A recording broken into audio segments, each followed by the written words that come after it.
The silence was unnatural. Within Horsa Glider Number 1, the abrupt silence after the release of the tow line was like plunging into an abyss.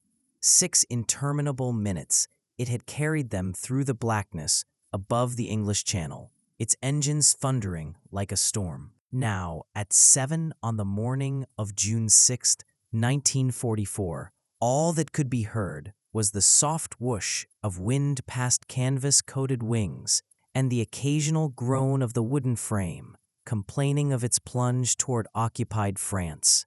Staff Sergeant Jim Walworth clutched the control column, his knuckles white in the moonlight pouring through the cockpit. Next to him, Sergeant John Ainsworth read off altitude and airspeed in fast-breathed whispers.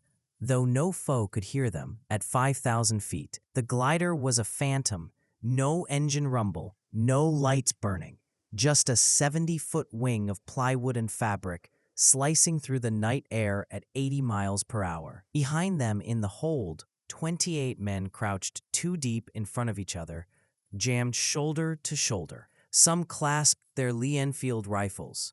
Others rechecked their Sten guns for the 100th time. The air was thick with sweat, gun oil, and vomit. Some men had been sick during the stormy Channel crossing.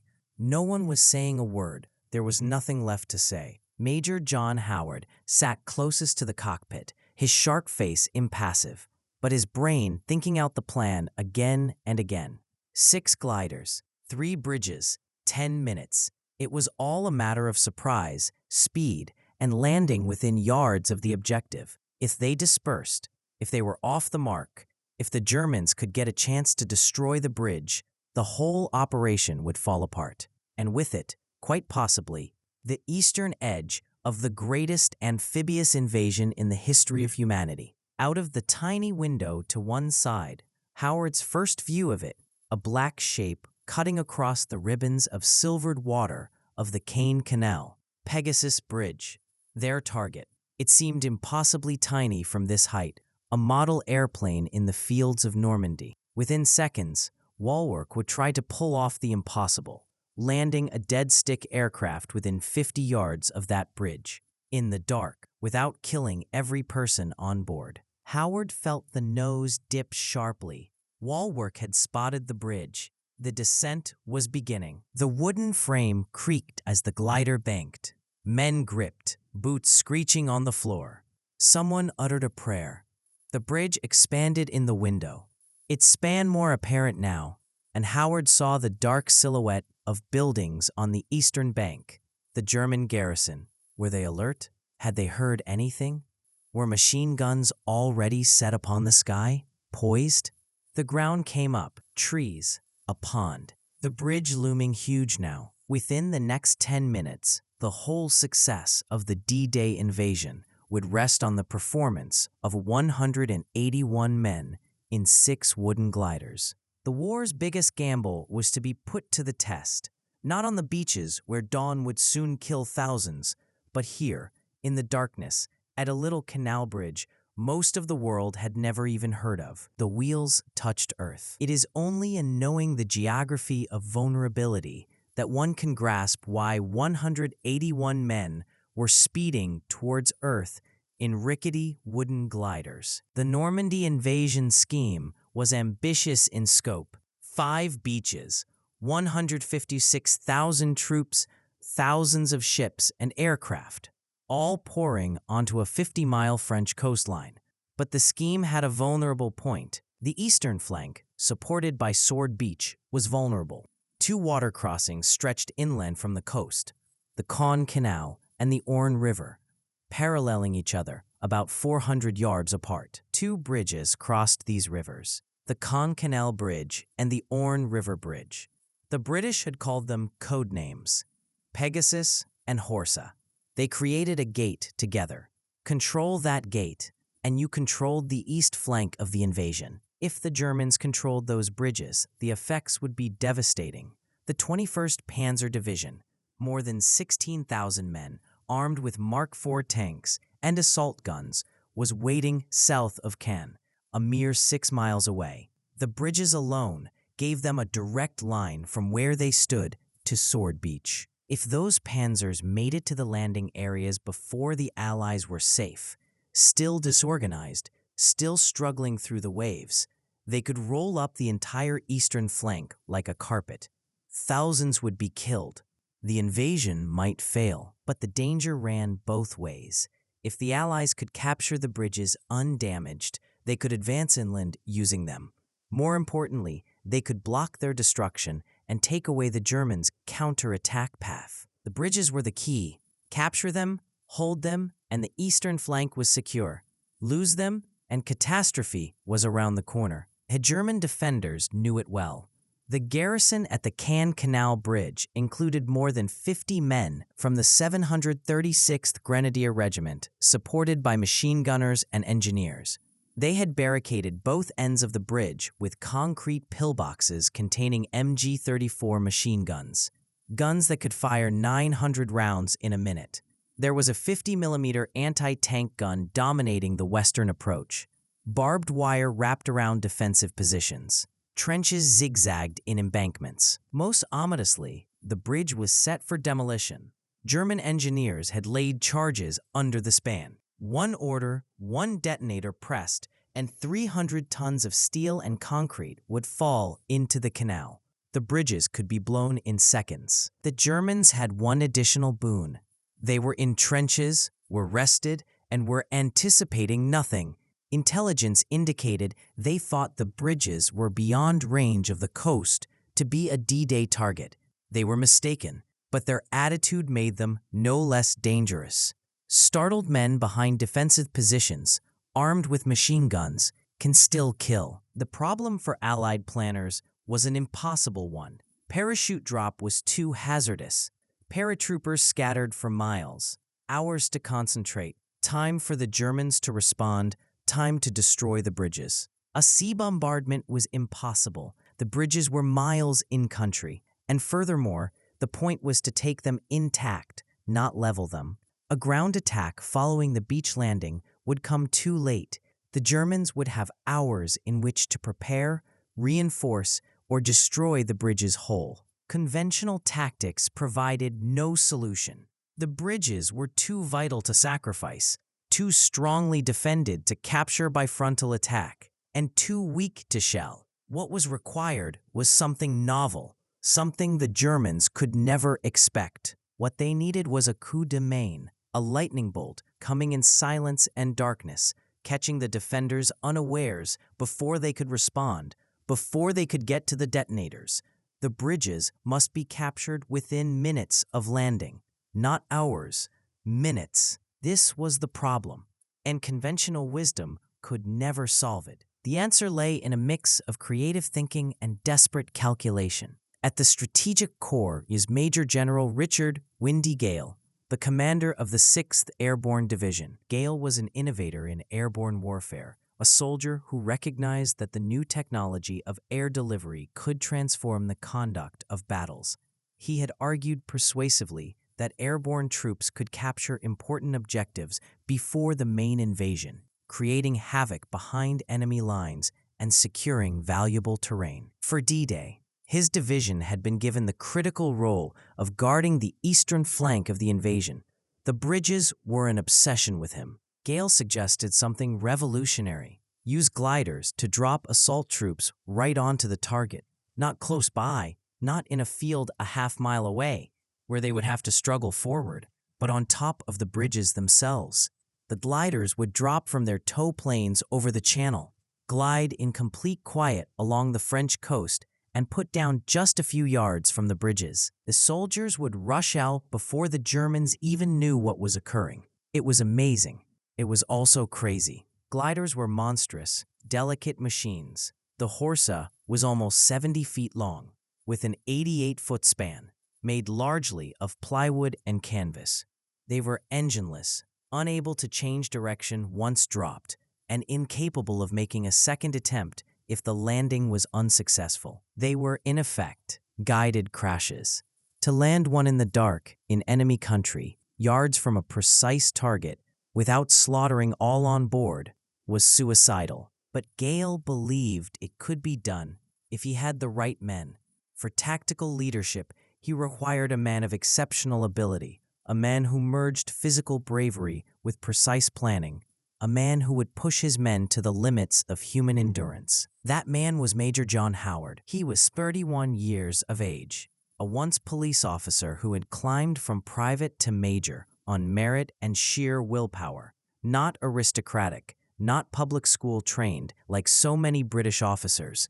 He was a regimental soldier who was as hard as Sheffield steel and who thought that victory in combat was due to better training and iron discipline. His men admired him, were a little afraid of him, and would follow him into the jaws of hell. When Gale outlined the task, Howard at once understood its significance and its challenge. 6 gliders, with his D Company of the Oxfordshire and Buckinghamshire Light Infantry, and 1 platoon of Royal Engineers to handle the demolition charges. 3 gliders for the Caen Canal Bridge, 3 for the Orne River Bridge. Simultaneous attack. Complete surprise. The bridges were to be captured intact within minutes. Howard's reply was typical straight shooting.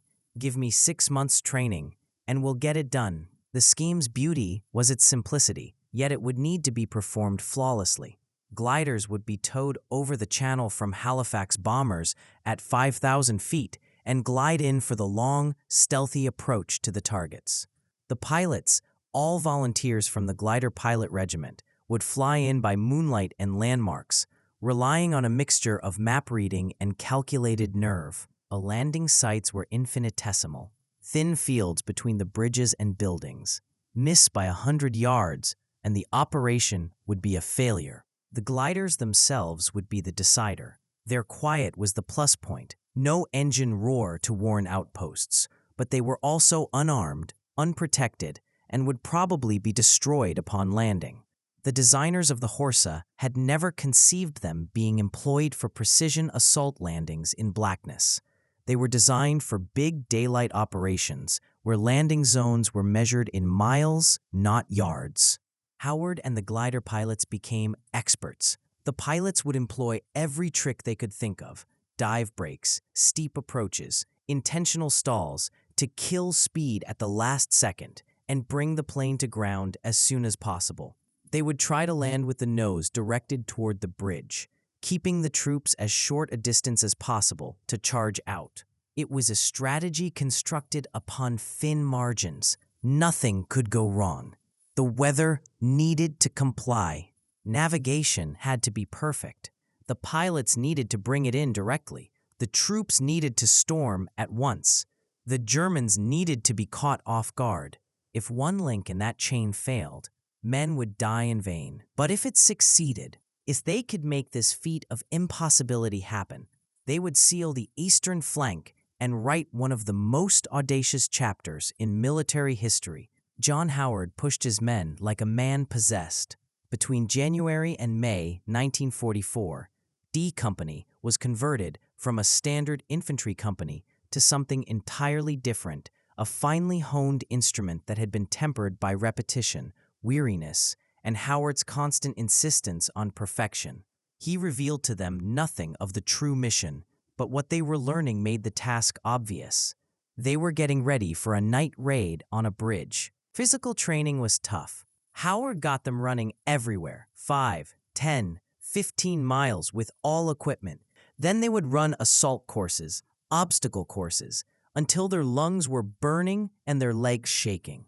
Then they would have firefight battles with fake ammunition, learning how to move in fire, how to silence enemy positions, how to fight as sections, platoons, and as one company. You'll be the best soldiers in the British Army, Howard kept saying, because you'll train harder than anybody else. Night work was what ate up their lives.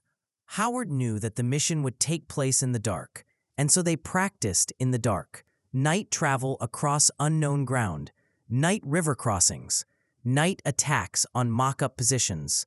They learned to walk quietly, to move by compass and pace count, to identify one another by shape.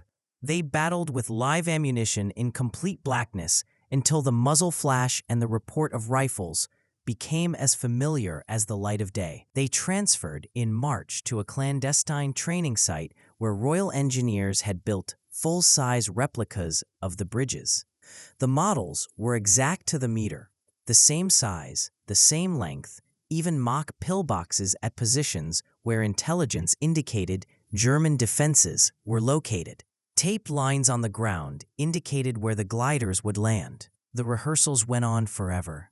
They marched away from the location, then were trucked back in blackness, and attacked the replica bridges repeatedly. Howard clocked each run.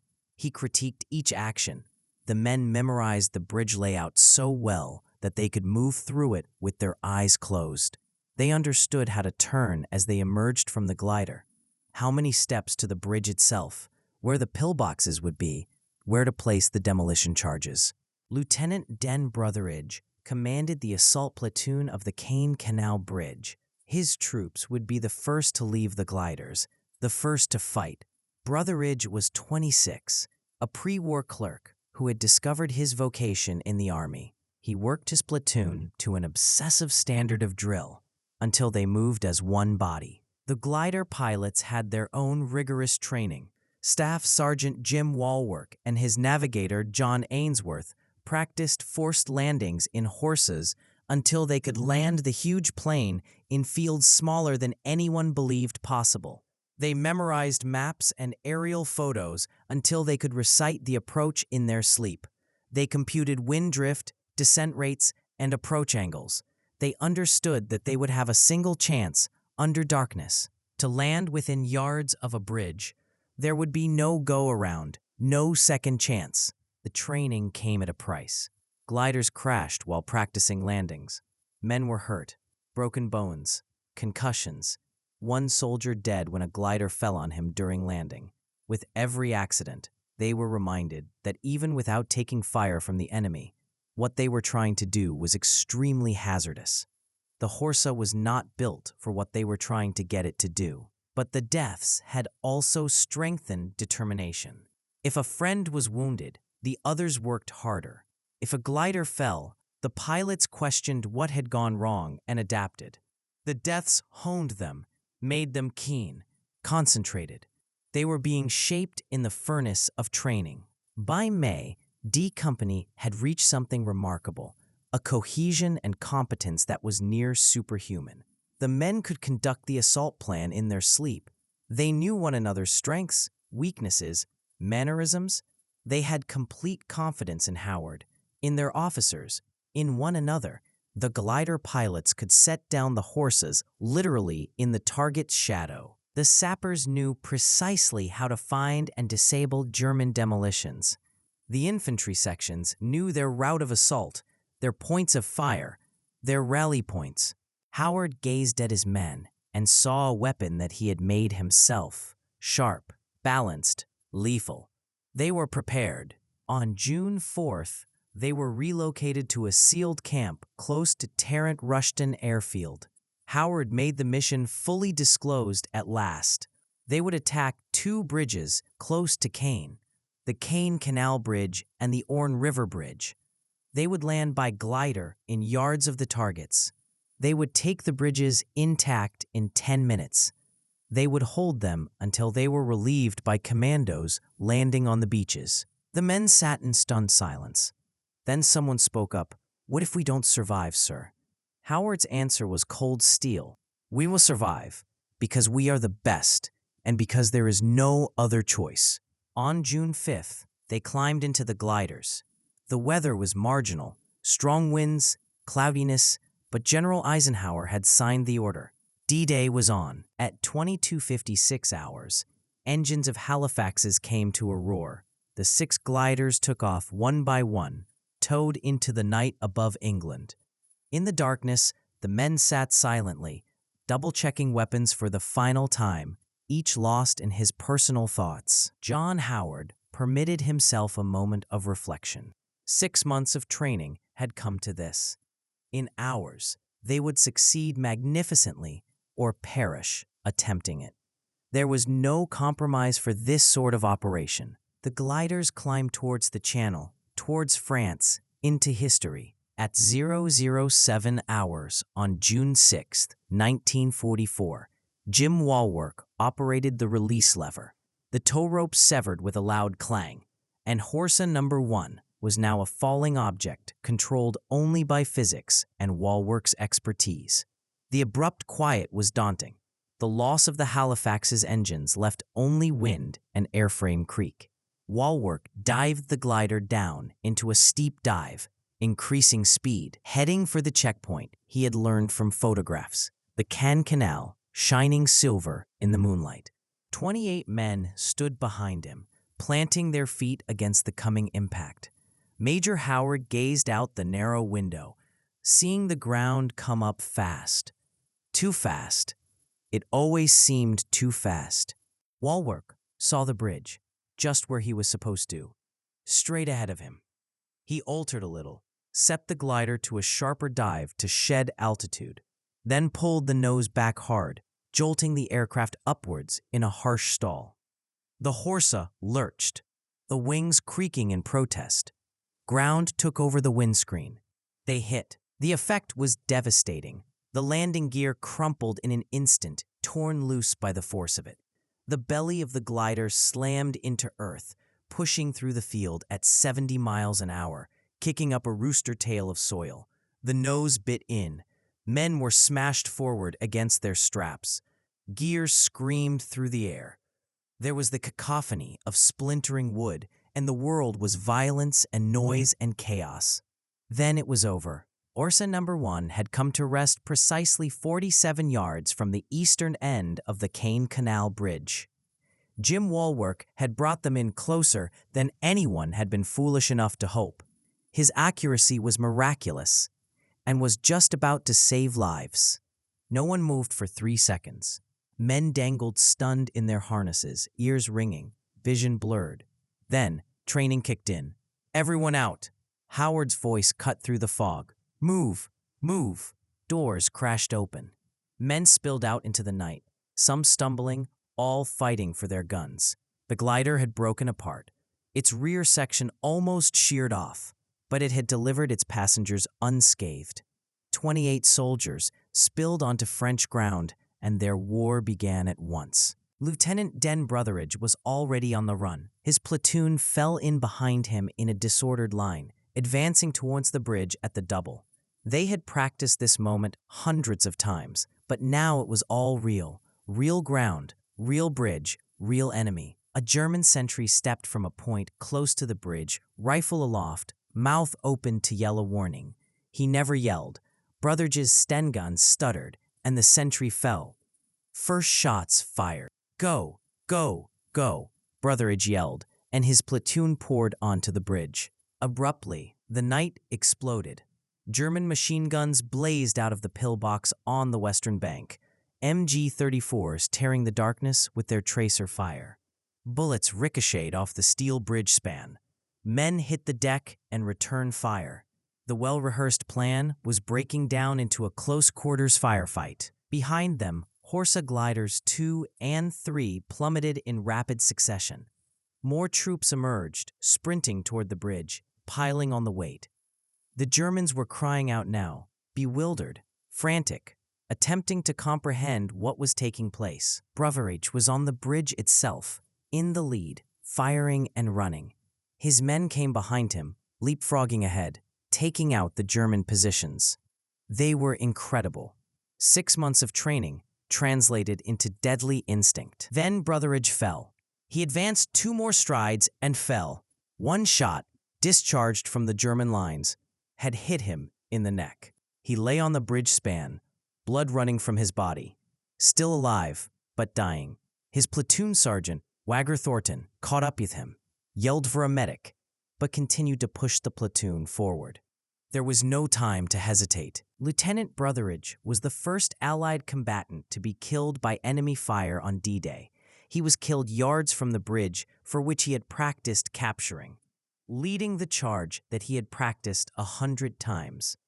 His men continued to fight. Thornton commanded the platoon without hesitating. He saw the concrete pillbox containing the German machine gun, precisely where intelligence had led him to expect. At 30 yards, he stood up and flung his PAIT anti-tank gun, a spring-loaded bomb thrower notoriously hard to handle, and fired. The shell hit the pillbox entrance. The blast was ear-splitting. The machine gun fell silent. German troops stumbled out, hands up, ears bleeding. Thornton's men mowed them down. On the east bank, sappers of the Royal Engineers were busy. Their task was urgent: locate and cut the demolition wires before the Germans could detonate the bridge. They worked along the length of the span, scanning by flashlight, under fire from both banks. One sapper, Sergeant Tiny Lewis, discovered the wires traveling under the decking of the bridge. He pulled out wire cutters and clipped them with trembling hands. The bridge would not blow. The whole attack, from touching down to taking the bridge, had occupied precisely 9 minutes. Howard made it to the west bank and set up a command center. His company was stretched out over each end of the bridge, taking positions, clearing out prisoners, and setting up defensive lines. The German garrison was broken, some killed, some taken prisoner, others running into the night in the direction of Caen. Radio Corporal Tappenden established his wireless set and sent the success signal, the code word they had all waited to transmit: ham and jam, ham and jam. The Caen Canal bridge was captured intact. 400 yards distant, the 3 gliders tasked with the Orne River Bridge launched an equally flawless attack.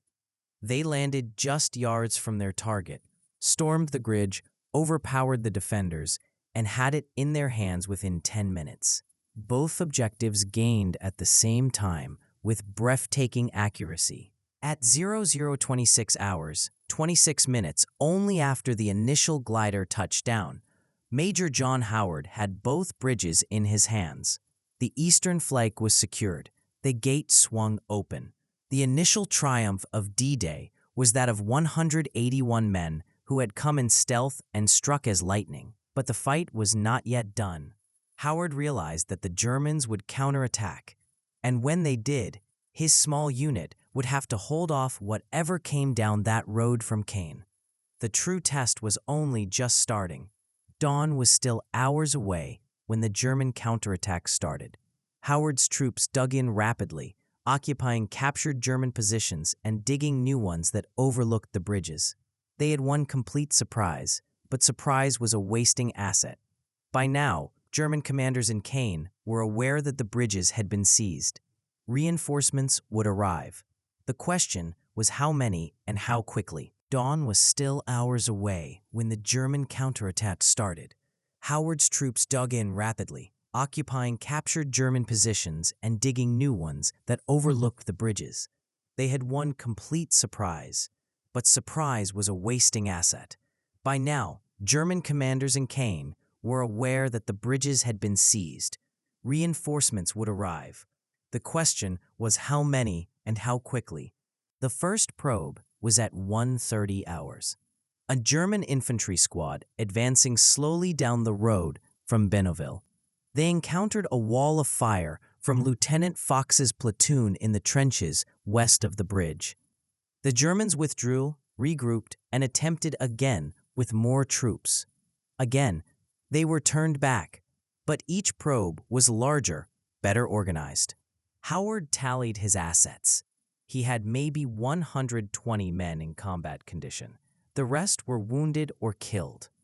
They occupied fine defensive positions and had taken German ammunition and arms. But they were alone, separated from the main Allied army, still miles off on the beaches. If the Germans could bring up tanks or guns before relief came, his force would be destroyed. At Café Gondry, on the side of the Caen Canal Bridge, owner George Gondry and his family cautiously made their way out of their cellar. They couldn't believe their eyes. British troops, in their café, talking English, sharing chocolate. The Gondrys were the first French family to be liberated in the invasion. Madame Gondry cried and brought out a 4-year hoarded bottle of champagne she had kept hidden from the Germans. The troops downed it in a hurry. They might not survive to see another. At first light, Howard caught a sound that raised his hopes. Bagpipes. Lord Lovat's 1st Special Service Brigade, the commandos who had landed on Sword Beach, were leading inland to relieve them.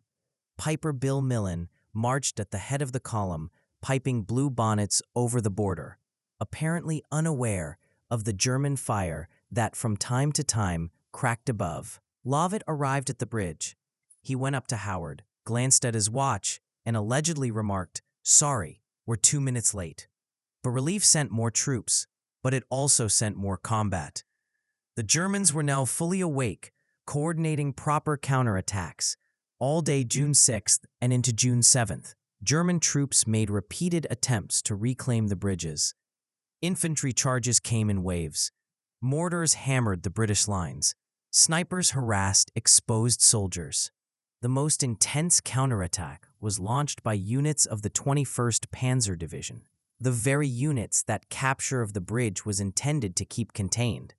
German tanks pushed at the British lines, but the confines of the approaches and the presence of British anti-tank guns reduced a tank attack to a suicide mission. In one action, a German Panzer IV tried to move across the Orne River Bridge and was destroyed by a PIAT fired at point-blank range. It was among the earliest tank versus infantry battles of the Normandy campaign, and it proved that determined men with small arms could defeat armor in favorable country.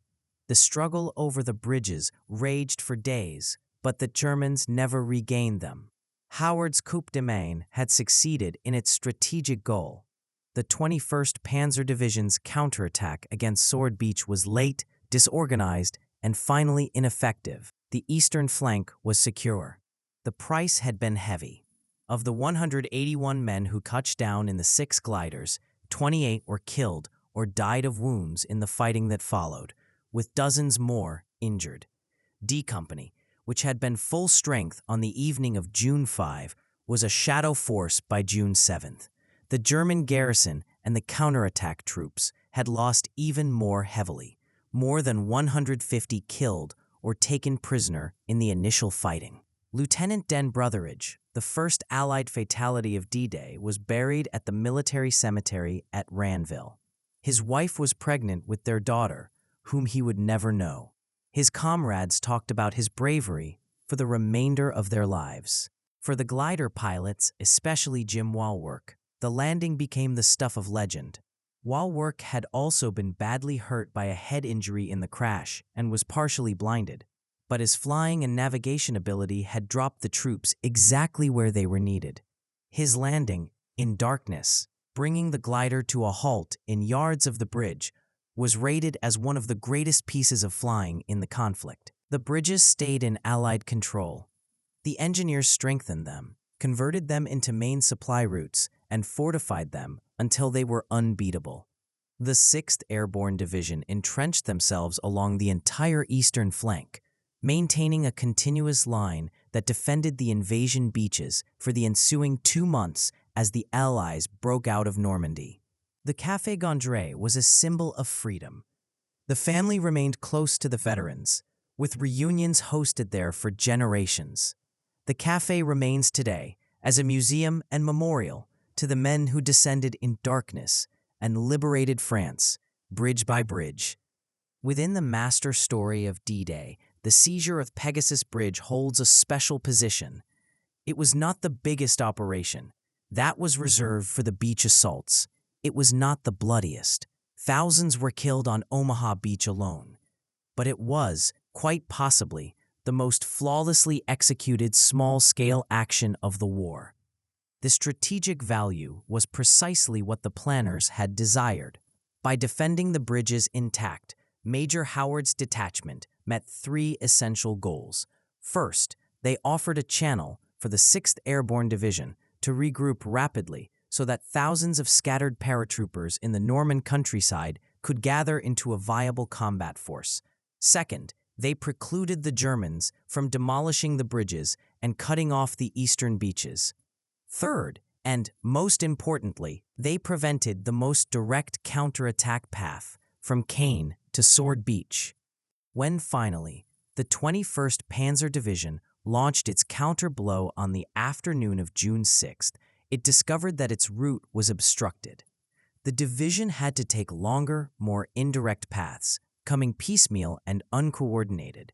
When German tanks reached invasion beaches in force, The Allies were already well established in strength. The window of vulnerability, those vital first hours during which the beaches were confused and unarmed, had passed. The bridges had done their job. Military historians have examined the Pegasus Bridge operation as a coup de main textbook example. The lessons were obvious. Surprise and speed could defeat superior defensive positions. Elite training was the difference between success and disaster. Detailed intelligence and careful planning were force multipliers. Daring leadership from the front inspired men to superhuman efforts. The mission also proved the value of gliders for precision assault missions. Following Pegasus Bridge, commanders in the Allied forces became comfortable employing glider-borne troops for high-risk missions. The same tactics were used at Arnhem, the crossing of the Rhine, and in other theaters in Europe. The idea, descending quietly, placing oneself exactly where needed, overwhelming defenders before they could respond, had become an accepted military doctrine. For John Howard, the bridge was the shaping event of his life. He lived to tell the tale, came back to England, and retired to a bungalow close to the bridge.